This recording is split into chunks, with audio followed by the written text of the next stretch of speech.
Thanks for joining us on the news tonight. I am Nifemi Oguntoye. The National Security Advisor Nuhu Ribadu says Kaduna State is one of the abused states due to banditry, but assured that things will indeed get better, especially with the return of over 59 rescued victims of kidnapping to the state.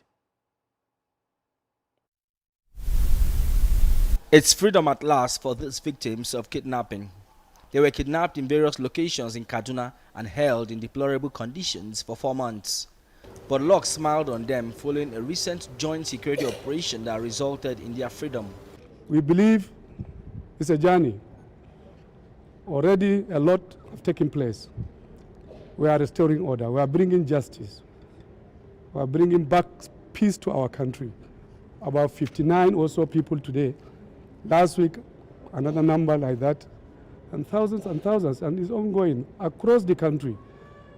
And it is also a joint operations of all those who are in charge or in the forefront of fighting to keep us safe in our country. Based on intelligence that we've been collecting, the NSA directed, we tie up with one division Nigerian Army who is the lead in Kaduna to conduct operations within the area which we've identified to rescue these people.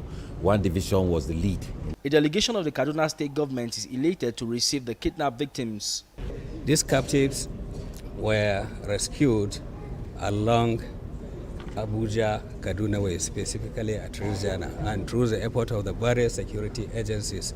Beyond this rescue, security forces are sustaining operations against bandits and terror warlords across their strongholds. Sifon, Essien, TVC News, Abuja. TVC News senior reporter Sifon Essien joins me on the news for more updates on this story. What more do we know about the reasons for these recent successes, Sifon? Well, it's been a streak of successes, and this is just one of them we gather and we've been able to report.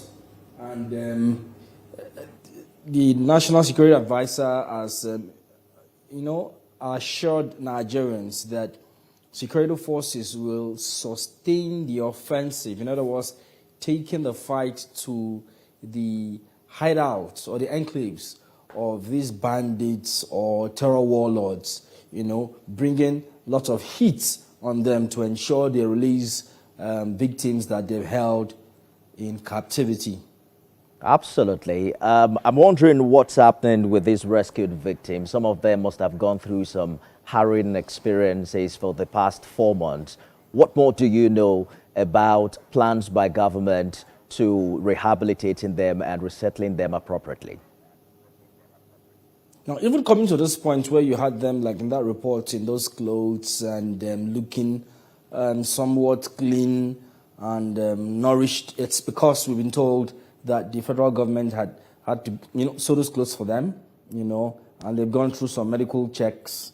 And you could even equally see that lady there limping, with the bandage on the legs. And but we understand that now that they are being handed over to the Kaduna state government, that it's now the responsibility of the state government to continue with psychosocial support, for these victims, and that will continue for a while, and then reintegrate them back with their loved ones, their families, and their kith and kin. And but that reintegration will, continue side by side with the psychosocial support that they're going to be getting. Sifon, you heard the NSA say that Kaduna is one of the abused states as a result of banditry. What progress have we seen in recent months, and what final hurdles are left to be crossed to getting sustained peace in that region?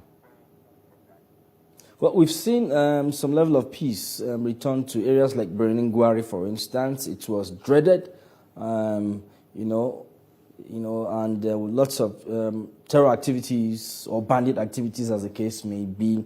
But in recent months, or recent weeks rather, we've seen some level of peace return to those areas. We've equally seen, these terror warlords, a number of them surrendering, and pledging to turn a new leaf in that area as part of the peace process. Just like the authorities will say it's characteristic approach, a mix of kinetic and non-kinetic actions to ensure that peace is achieved in Kaduna State, in northwest Nigeria, and indeed every corner of Nigeria. Defense correspondent Sifon Essien live for us in Abuja. Thanks for the update, Sifon.